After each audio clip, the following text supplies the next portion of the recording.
Welcome to Litpoetry, the podcast where we go on a journey of discovery, reading, analyzing, and discussing great poetry from around the world. Poetry is worth it because the reading and writing of poetry is a revolutionary act that has the potential to transform both the reader and our world.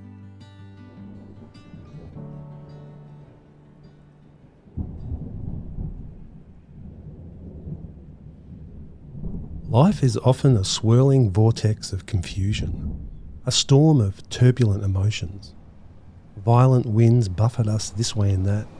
One moment we experience loss, fear, hate, shame, apathy, chaos, greed, only to suddenly be exposed to a glimmer of tenderness perhaps, hope, tranquility, generosity, courage and self-sacrifice. What do we do with this troubled state of being that blows us this way and that? Sometimes it feels like we're living in the very eye of a hurricane, where just one false step will sweep us up into the maelstrom. We're like boats drifting rudderless within the great storm of life. The whipping winds threaten to lacerate the sails of our mind and cut our hopes for tomorrow up into ribbons, leaving our hull smashed and our dreams scattered like flotsam on the waves.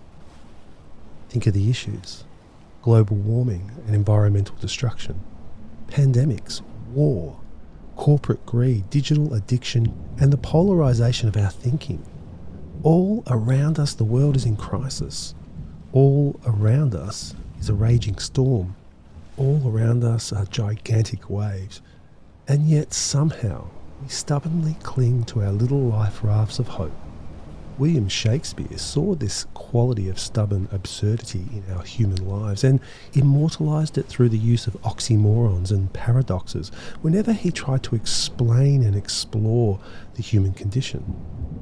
Shakespeare saw how in life there can be sweet sorrow, loving hate, foulness that is fair and fairness that is foul, and heavy lightness, just to name a few of the human experiences in life. Shakespeare saw how these paradoxes, like the calm and quiet centre of a hurricane, are in fact a necessary part of our sanity and provide us with the ability perhaps to cope. So today in Lit Poetry, we are venturing into the very heart of one of these Shakespearean-like contradictions. May I present you with Wendell Berry's The Peace of Wild Things.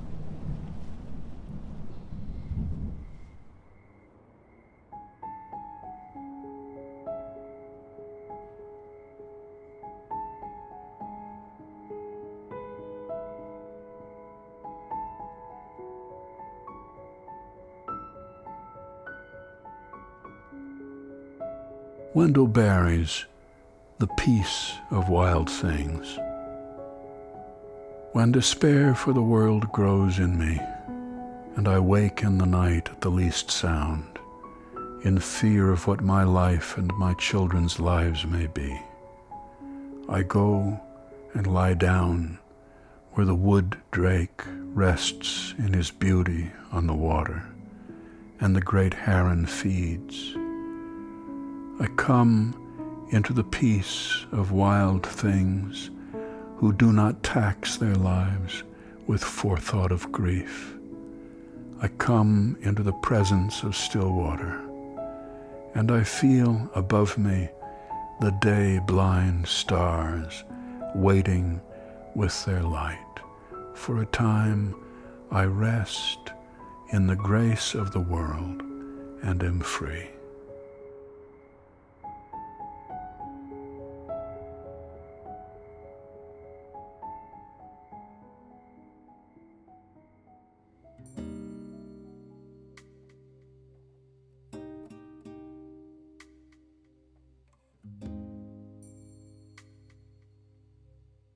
Born in 1934, Wendell Berry is a poet, writer, environmental activist and farmer from the USA. Raised on a farm in Kentucky, Berry's relationship to the natural world and to small community life grew to become a leading hallmark of his character and his writing. Indeed, farming and agricultural pursuits have often featured heavily in his work.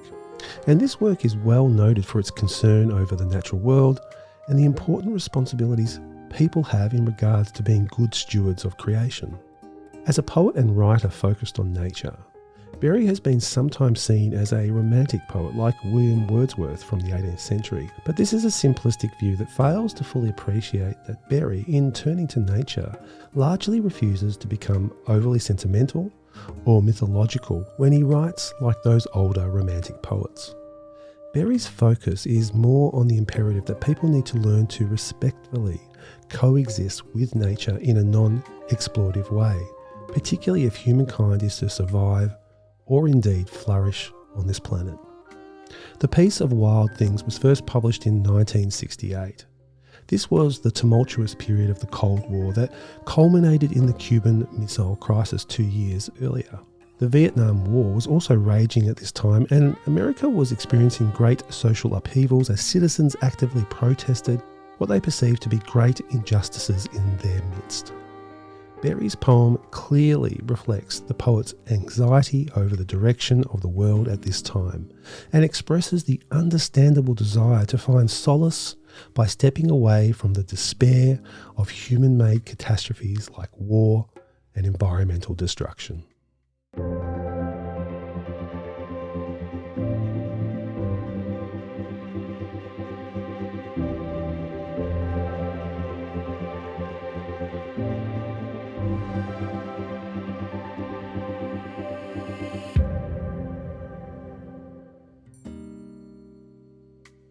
Welcome back. So I want to do something a little different in this podcast, and rather than focus on the themes and ideas of the poem, I want to do a more traditional line-by-line analysis of the poem, starting with lines 1 to 3. This 11-line poem starts with these first 3 lines. When despair for the world grows in me, and I wake in the night to the least sound, in fear of what my life and my children's life may be. The poem's beginning lines give voice to the speaker's anxious and frightened mood. In fact, the speaker appears so disturbed and unhinged that even the slightest sound keeps them from being able to enjoy a restful night's sleep. They're consumed and beset by worries about the state of the world for both them and for their children. The fear the speaker mentions is not specifically named, but is rather a kind of generalized worry about what is going to happen in the future.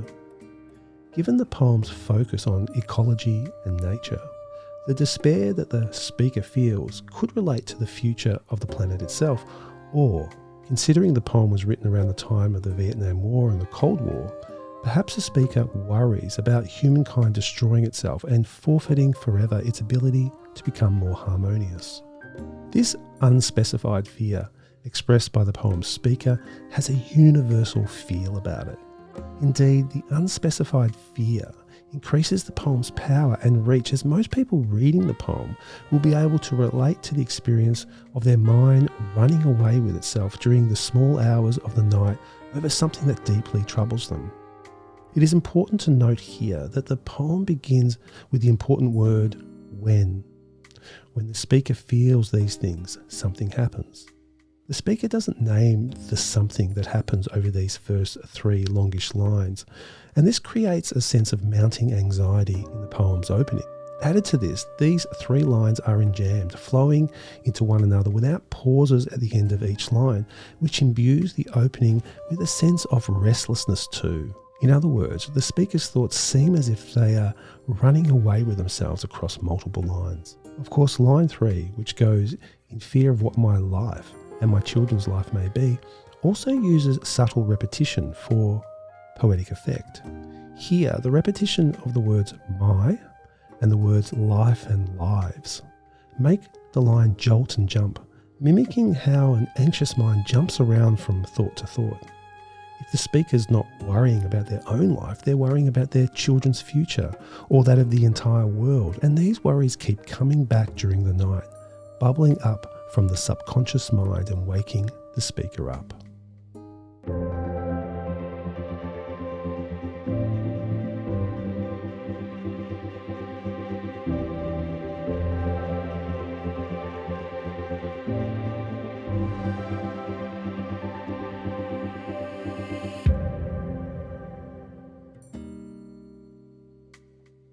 Moving on to lines 4 and 5 in the poem, we have the following. I go and lie down where the wood drake rests in his beauty on the water, and the great heron feeds. If the poem's first 3 lines build tension, the 4th and 5th offer a salve of comfort. The response to the word when at the start of the poem finally manifests itself. This manifestation is decisive in tone and full of purpose and direction. I go, says the speaker. In other words, while the speaker's nightmare can't be ignored and they can't get to sleep, a pathway of action nevertheless does open up for them. What the speaker can is go outside, away from the urban sprawl they live in and into the loving arms of nature.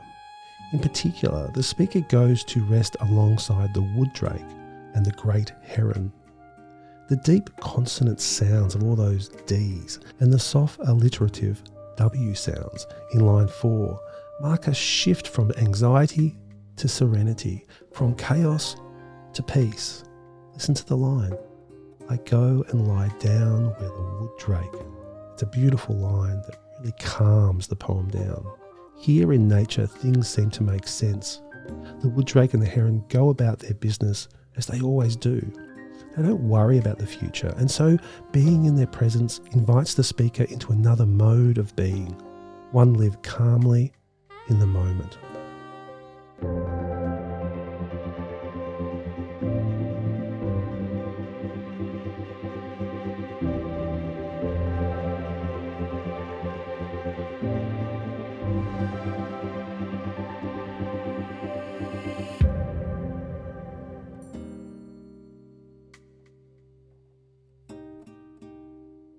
Coming to lines 6 to 7 in the poem, we have the following.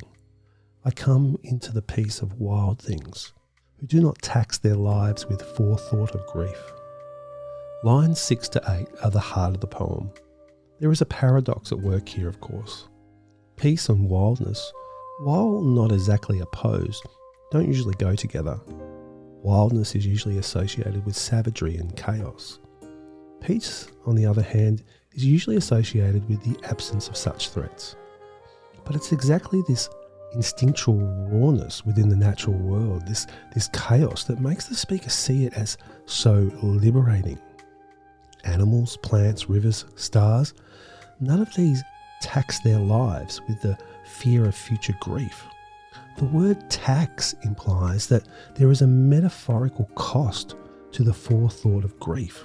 That fear of the future takes its toll, another tax-related word, on people.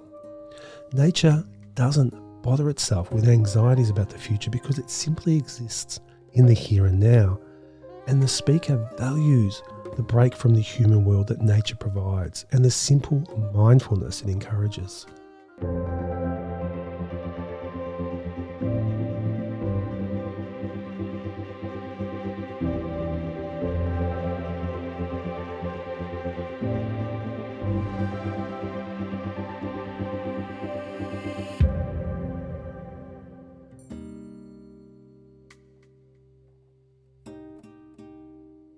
After the full stop caesura used after the word grief in line 8, the speaker says, I come into the presence of still water.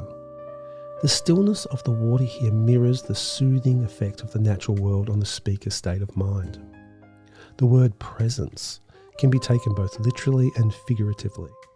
The speaker is literally in the presence of a calm lake or pond, and that water has a presence in the sense of radiating an aura of peace.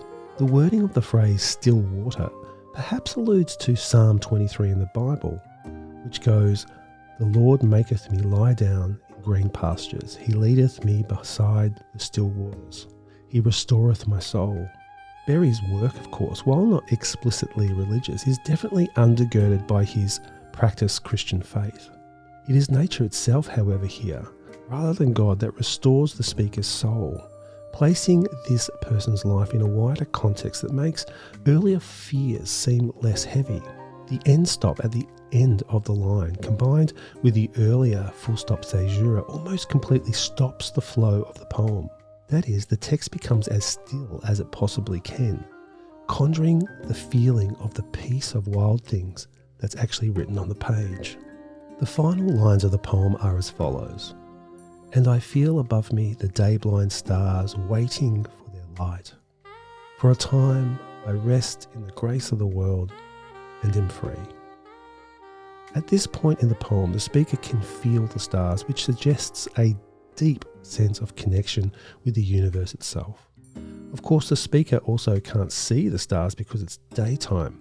They're hiding by the bright light of the sun, but the speaker knows that they're there. The speaker also describes the stars metaphorically as day blind. They can't see during the day, which in turn suggests that they watch over the earth during the night. The natural world here has a kind of benevolence. The stars wait with their light to offer it as a kind of gift during the night to those who need it. This emphasizes the way the stars, together with the rest of nature, offer comfort and solace to the speaker. The full stop caesura after the word light, meanwhile, again slows the poem down to create a calming effect on the page.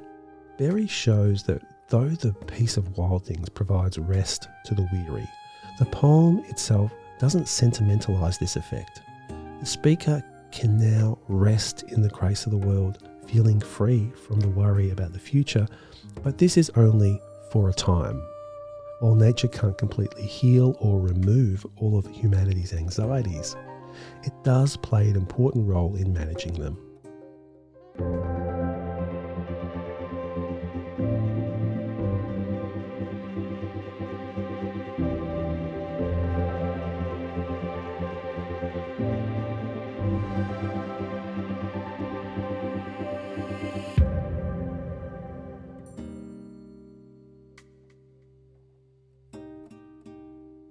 So it's time to wrap up this week's episode and say goodbye. I really hope you got something out of this week's poem. Personally, I take great comfort from this poem. I am often swamped and overcome by feelings of dread about the state of our world. Berry's words are like a soothing balm that offer the reader a wonderful shelter from the storm raging outside our very door, even if the protection is only temporary. On a lighter note, I just want to finish by reminding you that if you're looking for more resources on poetry, check out our newly redesigned website at www.litpoetry.com. And remember to subscribe to our channel. Your support helps us in the work we are doing and gives us heaps and heaps of encouragement. We'll finish by listening one more time to the poem. See you next time.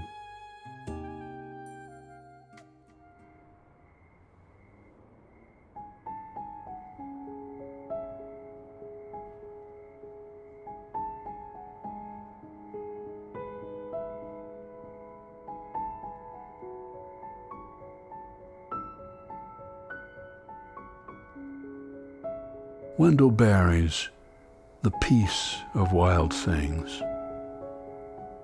When despair for the world grows in me, and I wake in the night at the least sound, in fear of what my life and my children's lives may be, I go and lie down where the wood drake rests in his beauty on the water, and the great heron feeds. I come into the peace of wild things who do not tax their lives with forethought of grief. I come into the presence of still water, and I feel above me the day-blind stars waiting with their light. For a time I rest in the grace of the world and am free.